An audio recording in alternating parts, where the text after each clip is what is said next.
सारा ऑफिस खाली हो चुका था, पर विशाल अपनी जगह पर उलझा हुआ था। सोच में बैठा था। वह बहुत देर से तनु को फोन करने की सोच रहा था, पर जितनी बार मोबाइल हाथ में उठाता उतनी बार रुक जाता। क्या कहेगा तनु से? वही जो कई बार पहले भी कह चुका है। पिछले काफी समय से तनु से उसकी बात नहीं हुई थी, लेकिन आज तो वह बात करके ही रहेगा। उसने मोबाइल फिर उठाया और नंबर मिला दिया। उधर से तनु की हेलो सुनाई दी। तनु। विशाल की आवाज़ सुनकर तनु पल भर के लिए चुप हो गई। फिर तटस्थ स्वर में बोली, हाँ बोलो विशाल। तनु, एक बार फिर सोचो, सब ठीक हो जाएगा। इतनी जल्दबाजी अच्छी नहीं है। आखिर तुम्हें मुझसे तो कोई शिकायत नहीं है ना? बाकी समस्याएं कुछ ना कुछ हल निकालेंगे उनका। तुम वापस आ जाओ, ऐसा मत करो। ऐसा क्यों कर रही हो तुम मेरे साथ? बोलते बोलते विशाल का स्वर नम हो गया था। पिछले 2 सालों से तुम समस्या को नहीं सुलझा पाए विशाल, तो आगे क्या सुलझाओगे? मैं ऐसे घुट घुट कर और तनाव भरे माहौल में जिंदगी नहीं काट सकती। पूरी जिंदगी ऐसी नहीं जी पाऊंगी मैं। माफ़ी चाहती हूँ तुमसे। कहते कहते तनु का स्वर भी भीग गया था। उसने फ़ोन रख दिया। विशाल खामोश आंखों से ठंडे फ़ोन को घूरते रह गया। 2 साल हो गए थे विशाल के विवाह को, और पिछले 1 साल से तनु मायके में थी। तनु से जब उसके रिश्ते की बात चल रही थी, तो उस बीच में दोनों काफ़ी बार मिले थे। विशाल को तनु एक सुंदर सुलझी हुई शांत तबीयत की संतुलित लड़की लगी थी। योग्य तो वह थी, और उसकी तरह एक मल्टीनेशनल कंपनी में जॉब कर रही थी। तनु से बात करते समय उसने स्पष्ट कर दिया था कि आजकल की आज़ाद ख्याल लड़कियां ससुराल में रहना पसंद नहीं करती है, पर वह अपने माता पिता का इकलौता बेटा है। दीदी की शादी बहुत पहले हो चुकी है, इसलिए वह कभी उनसे अलग नहीं जा पाएगा। तो क्या तनु उनके साथ रह पाएगी? तनु बोली थी, मुझे क्या समस्या हो सकती है माता पिता के साथ रहने में? उनके साथ रहने से हमें सहायता ही मिलेगी। थोड़े बहुत समझौते करने पड़ेंगे, उसकी कोई बात नहीं। वह तो अकेले रहने पर भी करने पड़ते हैं। सुनकर वह खुश हो गया था, पर वह यह नहीं बोल पाया था कि शिक्षित होते हुए भी उसकी माँ बहुत कुछ पुराने ख्यालों की है। उस समय उसने सोचा कि इतनी अच्छी लड़की को वह इतनी छोटी छोटी बातों के कारण तो नहीं छोड़ सकता। उनका विवाह हो गया। स्वच्छ विचार व पावन भावनाएं लेकर आई थी तनु उसकी जिंदगी में, उसके घर में। शुरू में कुछ महीने ठीक ठाक रहे। माँ का मूड वह कई बातों पर उखड़ा हुआ देखता, पर सोचता शायद धीरे धीरे सब ठीक हो जाएगा। कितना प्यार करती थी तनु उससे, और वह तनु को। लेकिन घर के कश्मकश भरे वातावरण में, रिश्तों के तनाव भरे खींचतान के बीच उनके प्यार का झरना कम होते होते कब सूखने लगा था, उसे एहसास तक नहीं हो पाया। तनु बड़ी कंपनी में बड़े पद पर कार्यरत थी। बड़ी जिम्मेदारियां थी उसकी, पर माँ यह सब भूल जाती थी।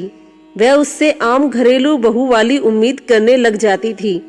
किचन में तनु अपने समय व क्षमता अनुसार पूरा प्रयत्न करती माँ की सहायता करने की, पर माँ को तो पड़ोसी की बहू दिखती कि कैसे वह सुबह की चाय से लेकर रात का खाना भी हाथ में उपलब्ध कराती है। घर में होने वाले व्रत उपवास, तीज त्योहार में हिस्सा लेती है। नवरात्रों में पूरे 9 दिन के व्रत रखती है। घर में होने वाले कीर्तनों में ढोलक की थाप पर कीर्तन गाती है। तीज पर नाचती है। सुबह उठती है, साड़ी में सजती है। किचन में भी तरह तरह के पकवान बनाने आते हैं। उन्हें तनु की योग्यता को देखते हुए उसका मीठा स्वभाव, संतुलित व्यवहार नहीं दिखता। समय की कमी और थकान के बावजूद उनको खुश करने की उसकी कोशिश नहीं दिखती। वह कई बार माँ को समझाता, माँ आप छोटी छोटी बातों पर ध्यान देना छोड़ दो। किचन का काम इतना बड़ा नहीं है। खाना बनाने के लिए किसी को रख लेते हैं। आपके बस का भी नहीं है अब काम करना। तनु भी ऑफिस जाकर थक जाती है। पैसा किस लिए कमाते हैं हम? सुख सुविधाओं के लिए ही ना। किसी फुल टाइम मेड का इंतजाम कर लेते हैं। तो माँ बात को कहीं और घुमा देती। हाँ, अब दिख रहा है तुम्हें कि माँ के बस का नहीं है। जब बीवी आ गई, कमाता तो पहले भी था, तब कभी नहीं दिखी माँ की परेशानी। अब जब बीवी को करना पड़ता है तो काम दिखता है और माँ के आंसू निकल पड़ते। तभी कहते हैं कि शादी के बाद बेटे बदल जाते हैं। सुना ही था, अब देख भी लिया। माँ का भी बिसुरना देख उसे समझ नहीं आता कि वह माँ को चुप कराए या अंदर जाकर माँ की बातें सुन रही तनु को सांत्वना दे। छुट्टी के दिन तनु का थोड़ा सा देर से उठना भी माँ को अखर जाता। उसकी थोड़ी आधुनिक ड्रेस तो वे देख भी नहीं पाती थी। रोज रोज के तानों से बचने के लिए तनु ने वेस्टर्न ड्रेस को पहनना ही छोड़ दिया था। जब मायके जाती तभी अपने शौक पूरे कर लेती। माँ को बहू की खुशी से ज्यादा अपने आस पड़ोस की खुशी अधिक प्यारी थी। माँ को शिकायत रहती, आसपास के सब भव्य व्रत उपवास करती है, एक हमारी है करवा चौथ तक का व्रत नहीं रखती। एक दिन पति की लंबी उम्र के लिए भूखी नहीं रह सकती। एक दिन भूखे रहकर कौन से पति की उम्र लंबी होती है माँ। पति से रोज झगड़ा करो, पति पत्नी में गाली गलौज हो, और करवा चौथ वाले दिन पति के हाथ से पानी पीकर व्रत खुलवाओ और पति के पैर छुओ।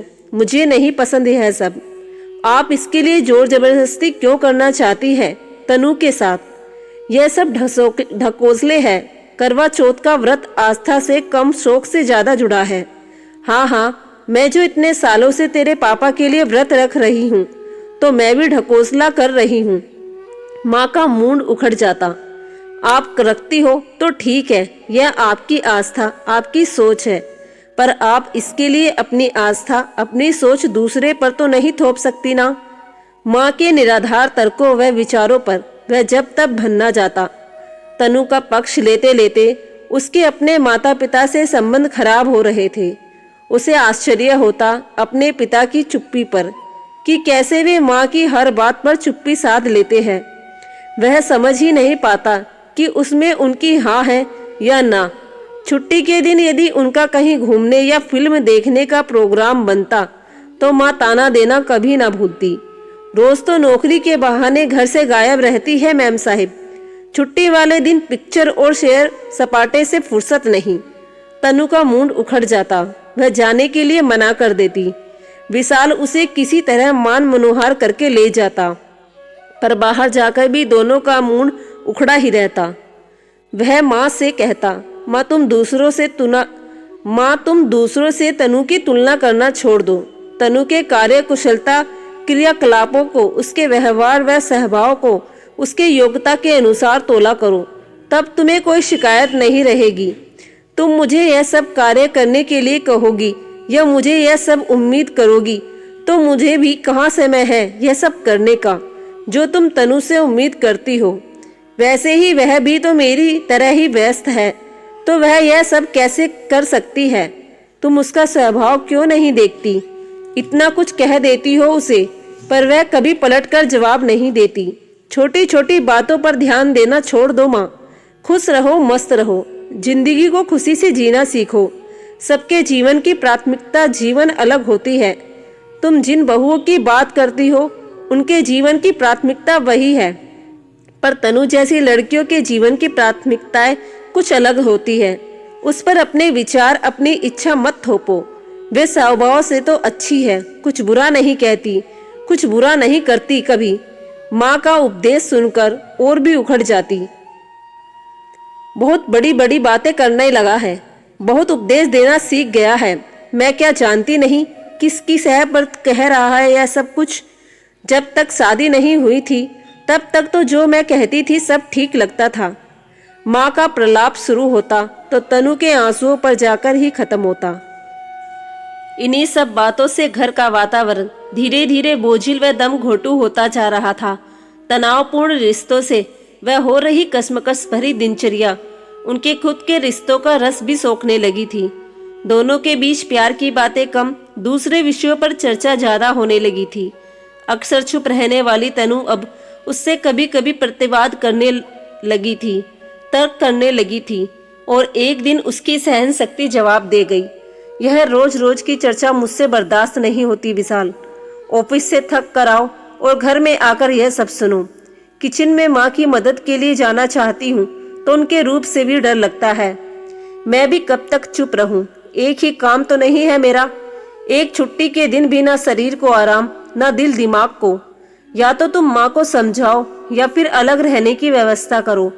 समझाता तो हूँ माँ को तनु, पर क्या करूँ? माँ है, बुरी तो नहीं हो सकती हमारे लिए, बस थोड़ा पुराने विचारों की है।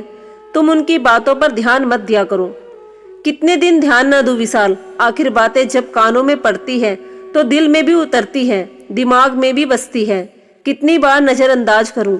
थका मांदा दिमाग भन्ना जाता है मेरा। ऐसे घुटन भरे वातावरण में कितने दिन रह पाऊंगी? माना कि माँ है, दिल की बुरी नहीं होगी, हमें प्यार भी करती होगी, पर वाणी भी कोई चीज होती है विशाल। रोज रोज ताने नहीं सुने जाते। वाणी पर अंकुश रखना भी तो जरूरी है। यह उनका स्वभाव है। इंसान अपनी आदतें बदल सकता है, पर अपना स्वभाव नहीं बदल सकता। उनके साथ मेरा निर्वाह नहीं हो पाएगा। मैं नहीं रह पाऊंगी उनके साथ। तनु फैसला सा करते हुए बोली। यह तुम क्या कह रही हो तनु?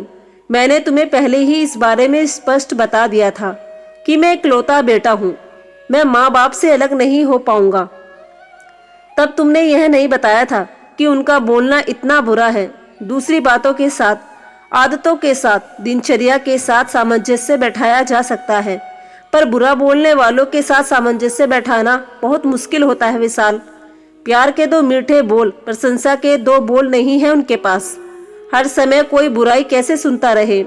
तुम ही बताओ, ऐसा क्या बुरा करती हूँ मैं उनके साथ? कहते कहते तनु का स्वर भर्रा गया। विशाल मानसिक उलझन का शिकार होता जा रहा था। माँ किसी भी तरह से अपने स्वभाव से बाज नहीं आती थी और तनु जब तब उस पर अपनी भड़ास निकाल देती। उसे समझ नहीं आता क्या करे क्या ना करे। समस्या का कोई समाधान उसे ना दिखता। अलग घर भी लेता है तो क्या कहेंगे नाते रिश्तेदार, समाज कि विशाल उन्हीं बेटों में से एक निकला जो विवाह के बाद बीवी की बातों में आकर माँ बाप को छोड़कर अलग हो गया। पर वह यहाँ आकर उसके रात दिन की उलझन को नहीं समझ सकते कि उसकी माँ उसके जीवन का सबसे प्यारा व अहम रिश्ता, उसके जीवन, उसके दिल का एक अभिन्न अंग कैसे अपने स्वभाव, अपने कर्कश वाणी से उसके जीवन को छिन्न भिन्न करने पर तुली है। बीवी बुरी हो तो इंसान तलाक दे दे, पर माँ का क्या करे? सोच सोच कर वह भन्ना जाता। अपने जीवन की उलझनों ने उसे समझा दिया था कि रिश्तों को बनाने के लिए सिर्फ एक की कोशिश काफी नहीं होती। जब तक सभी कोशिश ना करें, धीरे धीरे उसके और तनु के बीच बीच झगड़े होने लगे। वह अपनी खींच और उलझन कभी कभी तनु पर भी उतार देता और ऐसे ही एक दिन के झगड़े और मनमुटाव के बाद तनु घर छोड़कर मायके चली गई। वह जब ऑफिस से घर आया और उसे तनु के जाने का पता चला तो उसने तनु को फोन किया। तब तनु ने साफ ऐलान कर दिया कि अगर उसे उसके साथ जिंदगी बितानी है तो अलग रहने की व्यवस्था करे। वह उसके माता पिता के साथ नहीं रह पाएगी। उसने कई बार कई तरह से मनाने की कोशिश की, तनु को कई तरह से समझाया, पर तनु टस से मस नहीं हुई। वह बस अलग रहने की शर्त पर आने को तैयार थी। तब से 1 साल होने को आया था और अब तो तनु कहने लगी थी कि उसके लिए अगर यह सब इतना मुश्किल है तो वह चाहे तो वे दोनों अब अपना रास्ता बदल सकते हैं। सुनकर वह सन्न रह गया था। इतना बड़ा फैसला कैसे कर सकती है तनु, इतनी छोटी छोटी बातों पर? गुस्से के मारे कुछ समय तक उसने तनु को फोन ही नहीं किया। आज उसने बहुत दिन बाद जब उसका दिमाग कुछ शांत हुआ तो नए सिरे से समझाने के लिए फ़ोन किया था, पर तनु का जवाब जैसा का तैसा था। छोटी छोटी बातों ने उसके जीवन में इतनी बड़ी उलझन पैदा कर दी कि उसे समस्या का कोई समाधान नहीं सूझ रहा था। कैसे अपना वैवाहिक जीवन बचाए? वह खिन्न मन से वह उठा, ऑफिस से बाहर निकला, पर घर जाने का मन नहीं किया।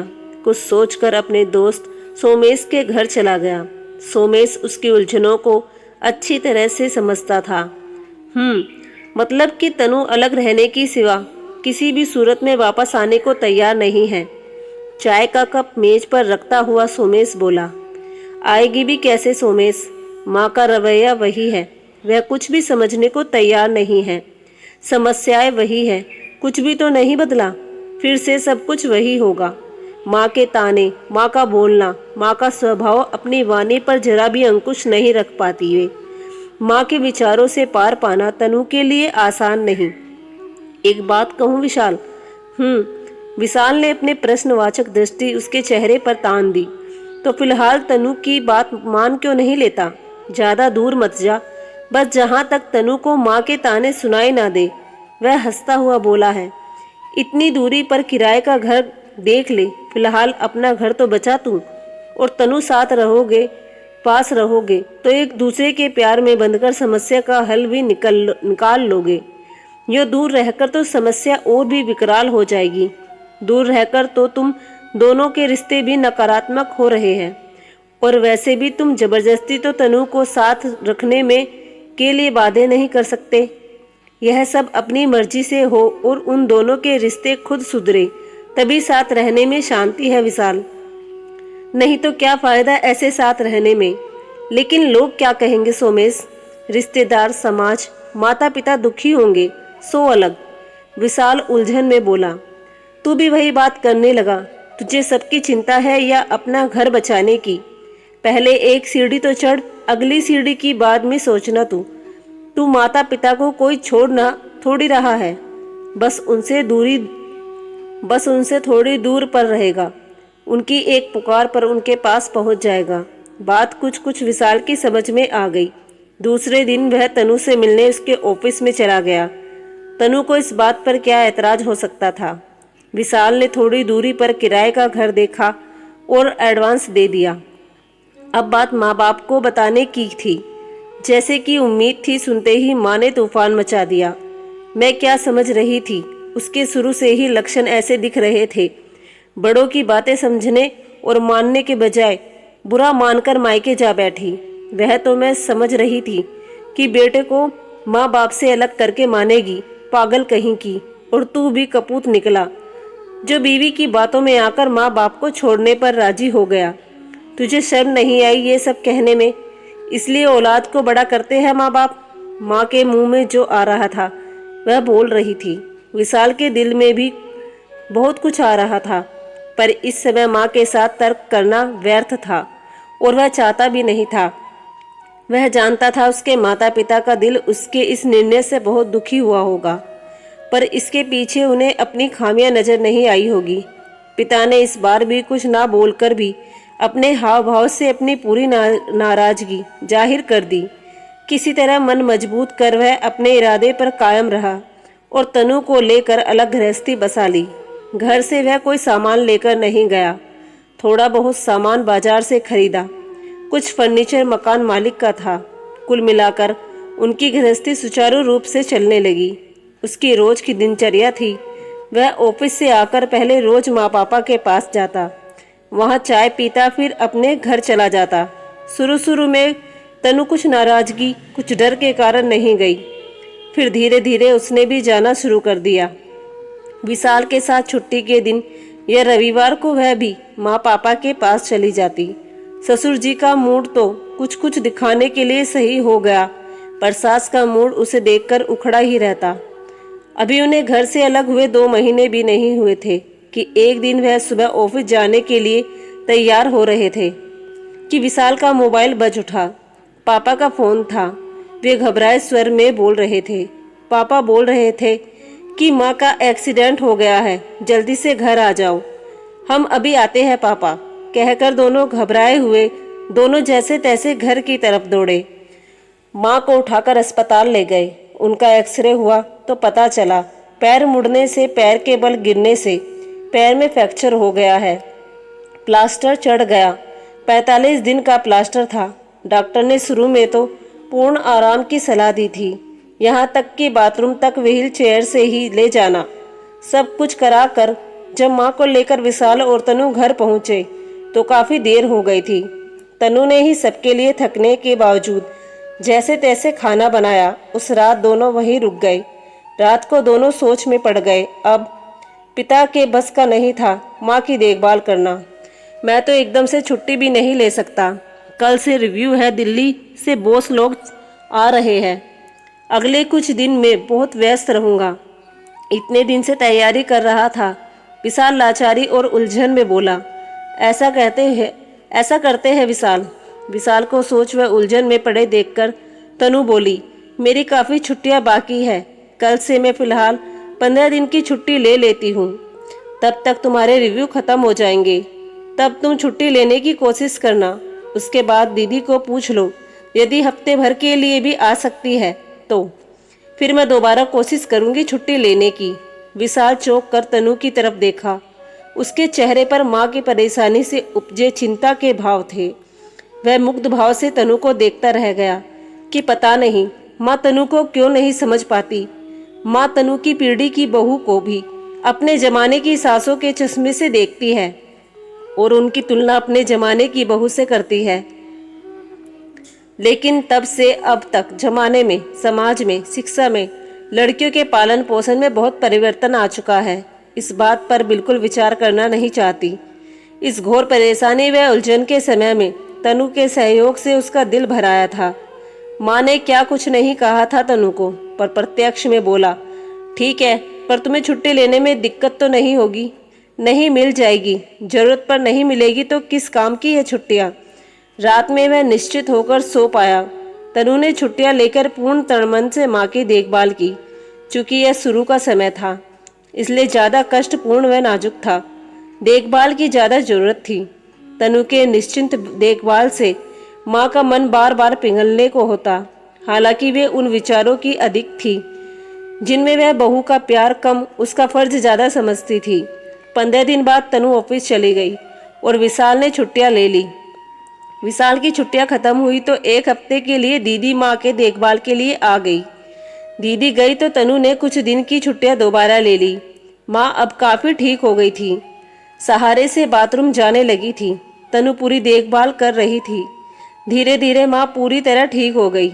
विशाल कृतज्ञ हो रहा था तनु के प्रति। उसने इस परेशानी के समय माँ के प्रति सभी पूर्वाग्रह भुलाकर मन से उनकी देखभाल व सेवा की थी और वह देख रहा था कहीं ना कहीं माँ के मन को भी तनु की सेवा बांध गई थी। तनु की जरूरतों पर कभी ध्यान न देने वाली माँ उससे अब जब तब पूछ लेती कि उसने खाना खाया या नहीं, चाय पी ली या फिर थोड़ी देर आराम कर ले, तनु थक गई होगी। विशाल को खुशी होती है देखकर। कल से तनु की छुट्टियां भी खत्म हो रही थी। कल से उसे ऑफिस जाना था। माँ पूरी तरह से ठीक थी। रात का खाना खिलाकर खाना खाने के बाद वे अपने घर जाने के लिए तैयार हो गए। तनु कमरे में जाकर माँ से मिलकर बाहर आ गई। विशाल भी माँ से मिलने कमरे में चला गया। अच्छा माँ, चलते हैं। अब आप बिल्कुल ठीक हैं। आप ध्यान रखना, हम आते जाते रहेंगे।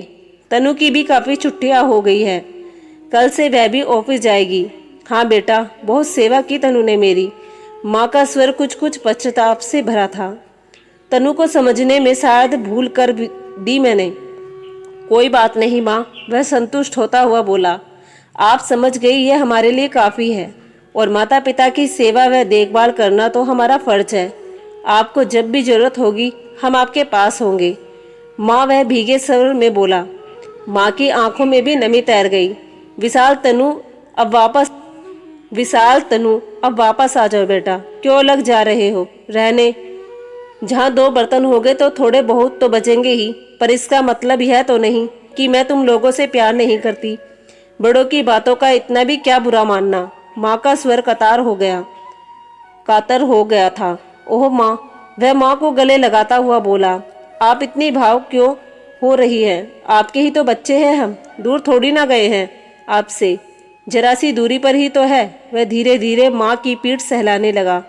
माँ एक घर में एक छत के नीचे रह रहे थे, पास थे आपके, पर आपके दिल से दूर थे।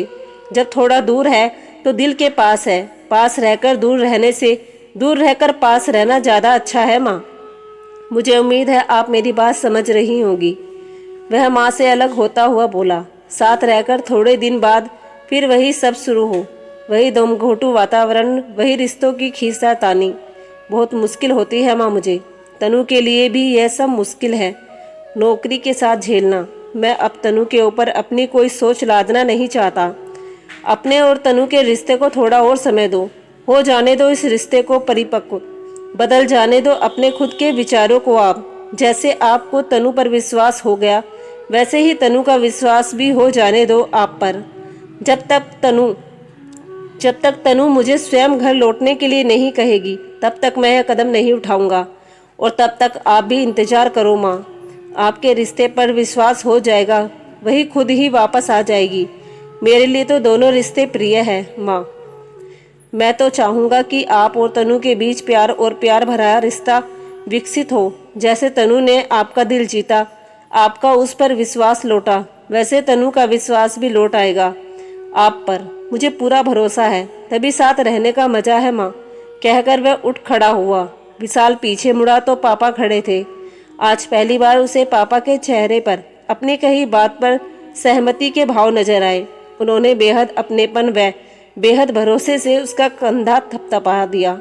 बाहर आया तो तनु उसके इंतजार कर रही थी। वह जानता था माँ अभी अभी मुश्किल दौर से निकली है, इसलिए इतनी बदली हुई है। बरसों की आदतें और विचार 4 दिन में नहीं बदलते। जब फिर से साथ रहना शुरू करेंगे तो फिर से उन्हें अपनी वाणी और विचारों पर अंकुश रखना मुश्किल होगा। अभी और समय देना होगा उन्हें तनु को समझने का, और उन फालतू बातों से अधिक अपने बच्चों की ज़रूरत अपनी ज़िंदगी में महसूस करने का। तब तक तनु भी कुछ माँ के नज़दीक आ जाएगी, तो फिर शायद उसे उनकी बात इतनी बुरी ना लगे जितनी अभी लगती है। जैसे माता पिता की देखभाल और सेवा करना उसका फर्ज है, वैसे ही तनु भी उससे ही बंधी हुई इस घर में आई है, उसकी ज़िंदगी में आई है। उसे एक सुंदर, स्वच्छ, अच्छी, संतुलित जिंदगी देना भी उसका कर्तव्य है। सोचता हुआ वह तनु के साथ घर से बाहर निकल गया। तो दोस्तों, ये कहानी आप लोगों को कैसी लगी कमेंट बॉक्स में लिखकर ज़रूर बताएं। वीडियो पसंद आई हो तो लाइक करें, शेयर करें और हमारे चैनल अनमोल कहानी राजा को सब्सक्राइब करना ना भूलें। धन्यवाद।